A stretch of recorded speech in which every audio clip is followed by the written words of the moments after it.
طب ليه ربنا ما بيردش عليا؟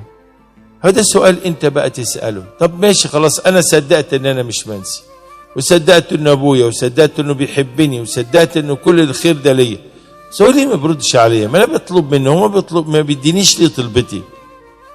اما تحط طلبتك امام الله اعرف ان في حاجتين مالكش دعوه بيهم، لا زمن الاستجابه ولا طريقه الاستجابه. تاكد من ابوته، لكن حاجتين مالكش دعوه بيهم. لكن ازاي يستجيب او امتى يستجيب، دي نمره واحد. نمره اتنين، الله بيرد عليك في الكتاب المقدس.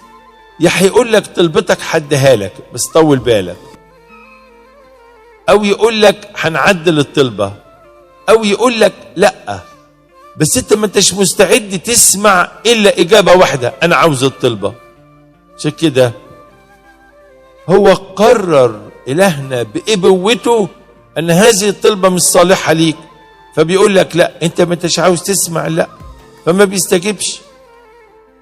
ابنك بيبي صغير ماسك عايز سكينه، فتقول له حبيبي لا انا عاوز سكينه، هيعيط. عيط يعني عياطه هيخليك تديله السكينه؟ تبقى مش اب. هو ده اللي بيحصل. انت بتقف امامه تقول له انا عاوز الطلبه دي، فيقول لك كده بطريقه هادئه في القراءات، من خلال الكتاب، من خلال ابوك الروحي، مفيش داعي.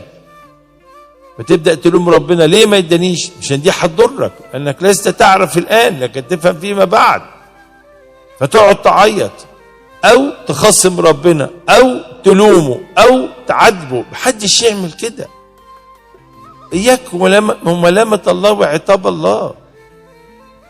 صحيح نتكلم معاه بدالة الحب وبدالة البنوة، انما حكايه العتابات انا مش مصلي وانت، يبقى انت ما فهمتش ابوه الله. فقول له يا رب انا بين ايدك، افعل ما تريد. انا نفسي في كذا، انت عدلها براحتك، وافتح ودنك تسمع.